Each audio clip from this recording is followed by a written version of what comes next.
ஹalleluya. நன்றி. இந்த நல்ல காலவெளிக்காக நம் ஆண்டவருக்கு நன்றிகளை செலுத்தி துதிகளை ஏறிட்டு போவோம். ஆமென். இயேசு அதிகாலமே எழுந்து பிதாவை சந்திக்கும்படி சென்றார் என்று வேதம் நமக்கு சொல்கிறது. ஆபிரகாம் அதிகாலமே எழுந்து தன்னுடைய சுதனை கழிடும்படி தேவனை நோக்கி தேவனை வழிபடத்துக்கு சென்றதை பார்க்கின்றோம். தாவீது காலமே எழுந்து தேவனை தேடினது வேதாகமம் சங்கீதங்கள் முழுவதும் பார்க்கின்றோம். ஆமென். அதிகாலையில் தேடுகிறவர்கள் என்னை கண்டடைகிறார். அதிகாலமே நாம் துதிக்கும் பொழுது நல்லதாக சங்கரிக்கப்படுகிறது. தேவ கிருபை வெளிப்படுகிறது. தேவனை கண்டடையத்தக்க சமயத்தில் அவரை தேடிவிட வேண்டும். அப்படின்றால் God is all the time present, but we are busy the whole day. நாம் அதிகாலையில் தான் எழுப்பினவுடன் ஃப்ரெஷ்ஷாக இருக்கிறோம், ஆக்டிவாக இருக்கிறோம். அப்போவே ஆண்டவரை தேடுகிறோம். ஸ்தோத்திரமான கரங்கள் வைத்து எல்லா விசுவாசிகள், குடும்பங்கள், தேவனுடைய ஊழியர்கள், கர்த்தருடைய பிள்ளைகள் ஆங்காங்கே இந்த ஆன்லைன் வாயிலாக பல தேசங்கள் பல இடங்களிலிருந்து இணைந்து இந்த அதிகாரம் ஜெபிக்கிற எல்லாரும் கர்த்தர் கவனிக்கிறார். பரலோகம் உங்களை கவனிக்கிறது. அதுக்குரிய பிரதிபலனை தேவன் உங்களுக்கு நிச்சயம் தந்திருப்பார். இப்படி ஒரு சபை ஊழியர்களோடு இணைந்து காலையில் ஒரு கூட்டமாய் ஆங்காங்கே நேரடியாக சந்திக்க முடியாவிட்டாலும் இந்த சத்தத்தின் வாயிலாக, இந்த ஆன்லைன் வாயிலாக ஆனாலும் இணைக்கிற தேவ பிரசன்னம், அந்த பரிசுத்த ஆவியானவரின் வல்லமையோடு இணைந்து காலையில் பாடி கர்த்தரை ஆராதிக்கிறோம். தேவன் நம்முடைய சத்தத்தை கேட்கிறார். இப்பொழுது அந்த இடங்களில் கர்த்தருடைய வல்லமை இறங்கட்டும். ரத்தத்தை தெளிக்கிறோம். ரத்தம் ஜெயம். காலையிலே இயேசுவின் ரத்தம் ஒவ்வொரு வீடுகளிலும் ஜெபத்தில் தெளிக்கப்படுகிறது. இந்த காலையிலே இயேசுவின் நாமம் ஒவ்வொரு வீடுகளிலும் declare பண்ணப்படுகிறது. We declare the name of Jesus among every homes. இணைந்து ஜெபிக்கிற ஒவ்வொரு இடங்களிலும் கர்த்தருடைய ஆலயத்தில் இருந்தபடி நாமத்தை கூறுகிறோம். எல்லாரும் இணைந்து ஒரு பாடலை பாடி தேவனை நாம் மகிமைப்படுத்த போகிற காலவெளியிலே எந்த வெள்ளம் புதுக்கவி ஆலே பொங்க இயேசுவை பாடிடுவேன். அவர் நாமம் ஊற்றுண்ட பரிமள தைலம், அவரையே நான் நேசிக்கிறேன். ஹல்லேலூயா. தேங்க்யூ. தேவனை எல்லாரும் மகிமைப்படுத்தி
நாம் இந்த காலவெளியில் எல்லா நன்றிகளை செலுத்தும் இத்தனை கிருபைகள் நித்தமும் அருளிய கர்த்தரை கொண்டாடுவேன். ஆகவே இன்று காலை நம்ம எல்லாரும் ஆங்காங்கே இணைந்து அவரை மகிமைப்படுத்திக் கொண்டிருக்கிறோம். இப்பொழுது ஒரு வசனத்தை வாசித்து நாம் தொடர்ந்து ஜெபிக்க போகிறோம். சங்கீதங்களின் புஸ்தகம் 112 சங்கீதம் 2ஆம் வசனம். அவன் சந்ததி பூமியில் பலத்திருக்கும், செம்மையானவர்களின் வம்சம் ஆசீர்வதிக்கப்படும். The generation of the upright shall be blessed. ஆசீர்வதிக்கப்பட்ட சந்ததி. இன்று காலை தேவனுடைய ஆசீர்வாதம், அதை தியானிக்க போகிறோம். தேவனுடைய ஆசீர்வாதம். நாம் தேவனுடைய ஆசீர்வாதம் என்றால் வெறும் பணம், ஐஸ்வர்யம், நன்மைகள் மட்டுமல்ல. நல்ல சுகம், நல்ல பலன், ஆரோக்கியம், குடும்பத்தில் சமாதானம், இன்னும் ஏராளமான ஆசீர்வாதங்கள் நமக்கு இருக்கிறது. ஆகவே தேவனுடைய ஆசீர்வாதம் என்பது அது மகிமையானது. நல்ல முதிர் வயது, குடும்பத்தில் இளைப்பாறுதல், பிள்ளைகளை காணுதல், சந்ததிகளை பார்க்க சங்கீதம் 128 பார்க்கிறோம் அல்லவா? இப்பொழுது வேதம் சொல்லுகிறது, ஆதியாகமம் 1:22 தேவன் அவைகளை ஆசீர்வதித்தார். The tendency, the character of God, the nature of God is to bless people. ஜனங்களை ஆசீர்வதிக்கிறது தான் தேவனுடைய அவருடைய இயற்கை சுவாபமே. அதான். நாம் கோபத்தில் யாரையாவது ஏதாவது சொல்லிவிடுவோம் மனிதர்கள், ஆனால் தேவன் அப்படி அல்ல. ஆதியாகமம் 9:1 தேவன் நோவாவை ஆசீர்வதித்தார். ஆதியாகமம் 12:2 ஆபிரகாமை தேவன் ஆசீர்வதித்தார். ஆதியாகமம் 14:19 மீண்டும் தேவன் ஆபிரகாமை ஆசீர்வதித்தார். ஆபிரகாமை மட்டும் தொடர்ந்து ஆசீர்வதித்துக் கொண்டே இருக்கு. நிறைய வசனங்கள் வாசிக்கிறோம். யோபின் புஸ்தகம் 1:10 தேவன் யோபுவை ஆசீர்வதிக்கிறார். சொல்லிக்கொண்டே போகலாம்.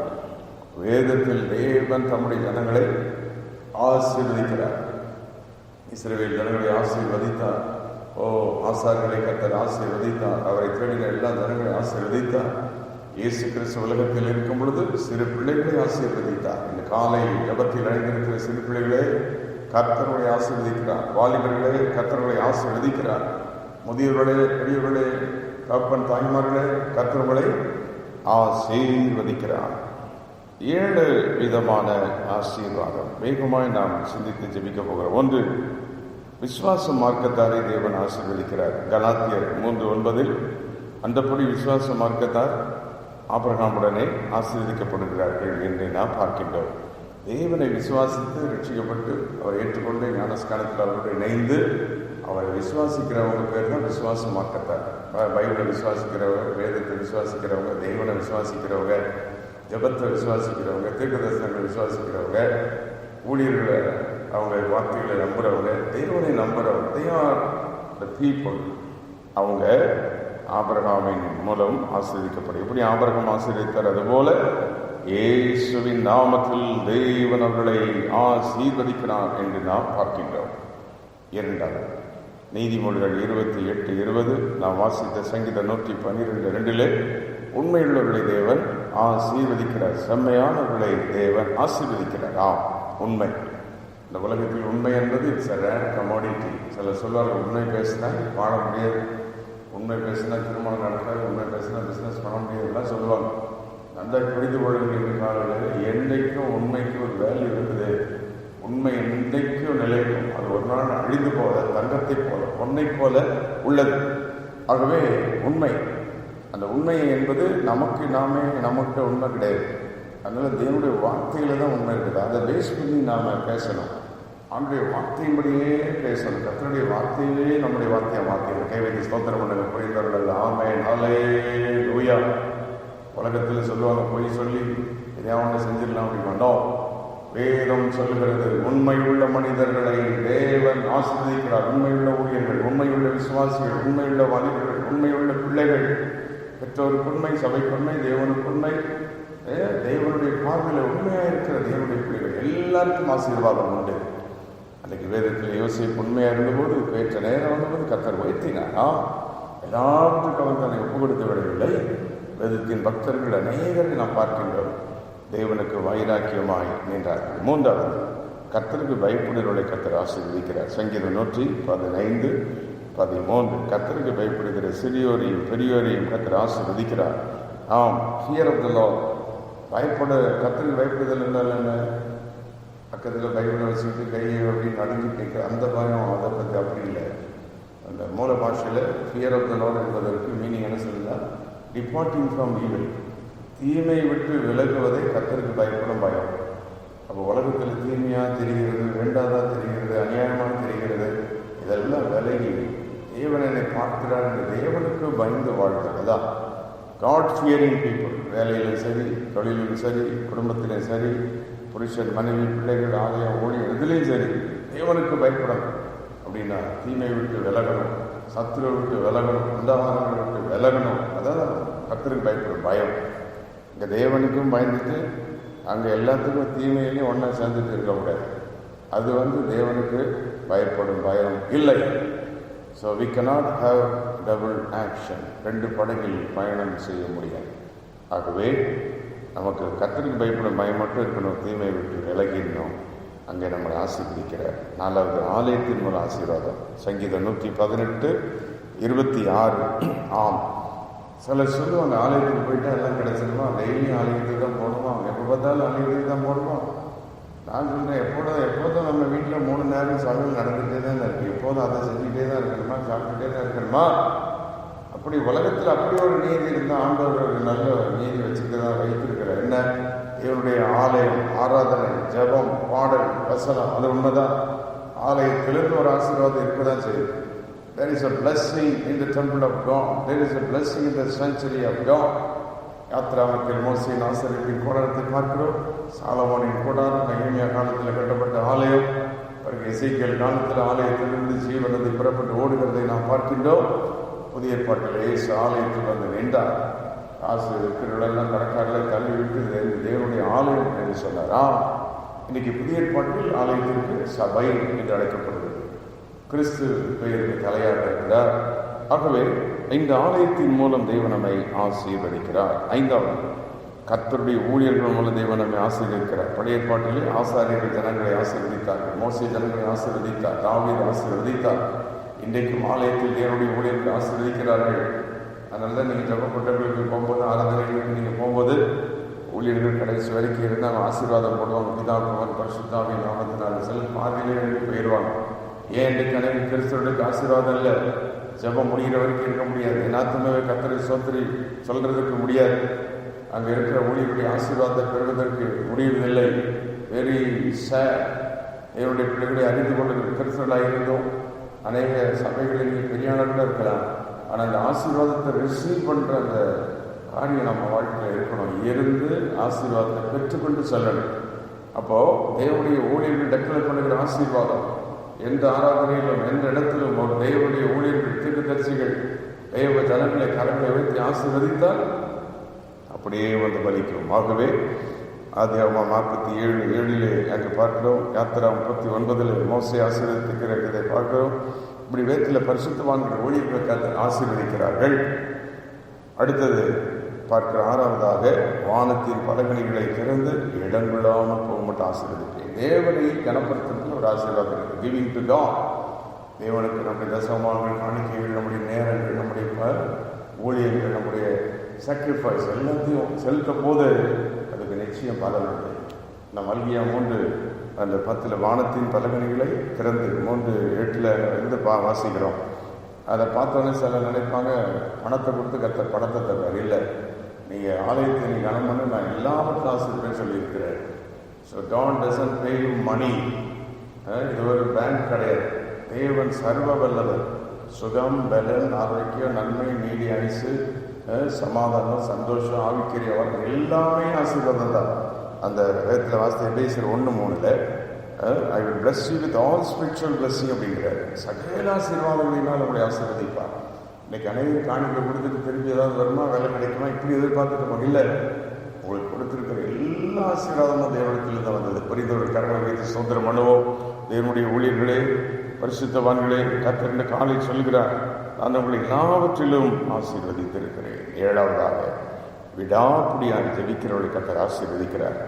ஆதியாகமம் 32:26, யோபு 42:10 ஆகிய வசனங்கள் சொல்லுகிறது. பழைய ஏற்பாட்டில் அங்கே முதலில் யாக்கோபு ராமுழுது ஜெபித்து ஆசீர்வாதத்தை பெற்றார். இந்த பக்கம் சங்கீதத்துக்கு முந்தின புத்தகத்தில் யோபு அவரும் தேவனுடைய ஆசீர்வாதத்தை ஜெபித்து பெற்றுக்கொண்டார் என்று வேதம் நமக்கு சொல்லுகிறது. ஆகவே ஜபத்தில் ஒரு ஆசீர்வாதம் இருக்குது, துதியில் ஒரு ஆசீர்வாதம் இருக்குது. இப்போ கேள்விக்கு இந்த கால ஜபத்தில் ஒரு ஆசீர்வாதம் இருக்குது. அதனால இந்த காலையில் ஜபத்தில் கடைசி அந்த நாத்தமாக போகிற வரைக்கும் இருந்து ஆசீர்வாதத்தை வாங்கணும், வசனத்தை கேட்கணும். ஒரு 20 minutes தான் ஜெபிக்கிறோம், 21 minutes தான் ஜெபிக்கிறோம், வெரி ஷார்ட் ப்ரேயர். ஆனால் இதில் பெரிய ஆசீர்வாதம் உண்டு. இதை நீங்கள் தொடர்ந்து ஜெபிக்கலாம், பல மணி நேரம் ஜெபிக்கலாம். ஓ ஹல்லேலூயா! இப்பொழுது கர்த்தருடைய மகிமை ஒவ்வொரு இடத்தில் மூடி இருக்கிறது. தேவன் நம்மை ஆசீர்வதிக்க விரும்புகிறார். இன்னைக்கு தேவன் சொல்லுகிறார், நான் உங்களை ஆசீர்வதிப்பேன். லூக்கா 24:50 இயேசு கரங்களை உயர்த்தி அவர்களை ஆசீர்வதித்தார். இன்றைக்கு காலவெளியில் ஜபத்தில் இருந்திருக்கிற தேவனுடைய பிள்ளைகளுக்கு இந்த 7 விதமான ஆசீர்வாதத்தை கர்த்தர் தரப்போகிறார். கரங்களை வைத்து ஸ்தோத்திரம் பண்ணி, ஆண்டவரே விசுவாச மார்க்கத்தாரின் ஆசீர்வாதத்தை பெற்றுக்கொள்கிறேன், உண்மையுள்ள மனிதனுக்குரிய ஆசீர்வாதங்களை இயேசுவின் நாமத்தில் பெற்றுக்கொள்கிறேன், கர்த்தருக்கு பயப்படுகிற குடும்பங்களுடைய ஆசீர்வாதத்தை பெற்றுக்கொள்கிறேன் சொல்லி ஸ்தோத்திரம் பண்ணுவோமா?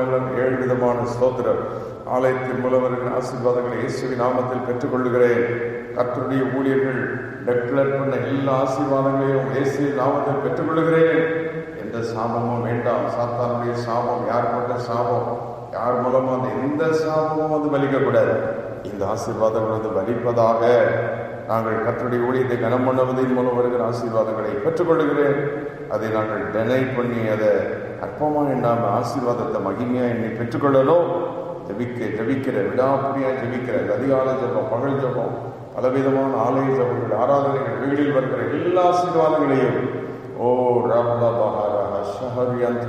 பக்கபா இந்த காலை தேவனை ஆஸ்வதிக்கிறதை யாவில உணர முடிக்கிறது. அநேகர் இன்னைக்கு இந்த காலைகளோடு பேசிக்கொண்டிருக்கிறார்.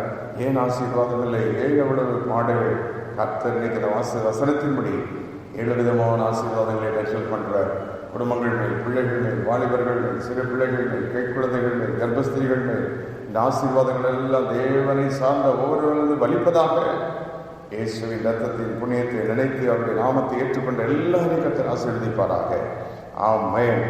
இந்த காலை தேவனுடைய ஆசீர்வாதம் நம்மேல் இறங்கி வருகிறது. கரங்களை வைத்து இந்த 7 விதமான ஆசீர்வாதங்களை இயேசுவின் நாமத்தில் எடுத்துக்கொள்ளுகிறேன், பெற்றுக்கொள்ளுகிறேன் என்று சொல்லி கர்த்தரை நாம் எல்லாம் தேவனை மகிமைப்படுத்தி எல்லாவற்றிலும் மேலானவரை, எல்லாவற்றிலும் மகிமை நிறைந்த தேவனை சில நிமிடங்கள் கர்த்தரை துதிக்கப் போகிறோம். ஹல்லேலூயா! எங்களை ஆசீர்வதிக்கிற தேவன் நீர் தானே, சர்வ வல்ல தேவன் நீர் தானே. இந்த காணொளியிலே உயர்த்துகிறோம். ஆமென். ஹல்லேலூயா! உமக்கு நன்றிகளை செலுத்துகிறோம், துதிகளை நாங்கள் ஏறெடுக்கிறோம். ஆச்சரியமான எங்கள் தேவனே உமக்கு நன்றி. எல்லாவற்றிலும் மேலானவர் நீர் ஒருவரே மகா பெரியவர். எங்களை ஆசீர்வதிக்கிற ஒரு நிமிடம் அவரை துதிப்போம்.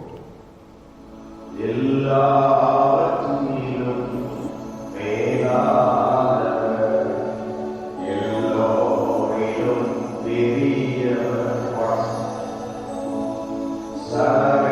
சகலவற்றையும் சிருஷ்டித்தவர், சர்வகத்தின் உயர்ந்தவர், எல்லாவற்றிலும் மேலானவர்,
ஸ்தோத்திரிப்போமா. கரங்களை வைத்து இந்த 7 விதமான ஆசீர்வாதங்களை இயேசு கிறிஸ்துவின் நாமத்தில் எடுத்துக்கொள்ளுகிறேன். தேவனை ஆராதிப்பதில் உள்ள ஆசீர்வாதங்கள் எந்த ஆசீர்வாதத்தினால் அசட்டுத்தனமாக இழந்துட்டு விடாதபடி, அசட்டை பண்ணி விடாதபடி அதை மகிமையாக எண்ணி தேவனிடத்திலிருந்து பெற்றுக்கொள்ள வேண்டும். தேவன் கொடுத்த நல்ல சுகம், பலன், ஆரோக்கியம், அவருடைய கிருபைகளுக்காக ஸ்தோத்திரம் என்று சொல்லுவோம். இன்று காலை தேவன் நம்முடைய பிள்ளைகளை ஆசீர்வதிக்கிறார், குடும்பங்களை ஆசீர்வதிக்கிறார், சபையை ஆசீர்வதிக்கிறார், ஊழியர்களை ஆசீர்வதிக்கிறார். எல்லா ஆசீர்வாதங்களும் இயேசுவின் நாமத்தில் பெற்றுக்கொள்வோமாக. சர்வ வல்லமுள்ள தேவனே, இன்று காலை கொஞ்ச நேரம் ஆடி உதிக்க இந்த சில நிமிடங்களை கொடுத்தீர்கள். நன்றி. இந்த நிமிடத்தை காணச் செய்து, பாடச் செய்து, துதிக்க வைத்தீர். நீர் ஆசீர்வதிக்கிற தேவன். ஆபிரகாமை, ஆண்டவரை, நோவாவை, தேவனுடைய பிள்ளைகள் அனைவரையும் வேதாகமம் ஆசீர்வதித்தேன். இன்றைக்கு எவ்வளோ பேரை ஆசீர்வதித்துக் கொண்டே இருக்கிறேன். இந்த காலை நேரத்தை ஜெபிக்கிற நம்முடைய பிள்ளைகள் ஒவ்வொருவரையும் ஆசீர்வதியும். விசுவாசிகள், குடும்பங்கள், ஊழியர்கள் யாவரையும் ஆசீர்வதி. மகிமை நான் நிரப்போம்.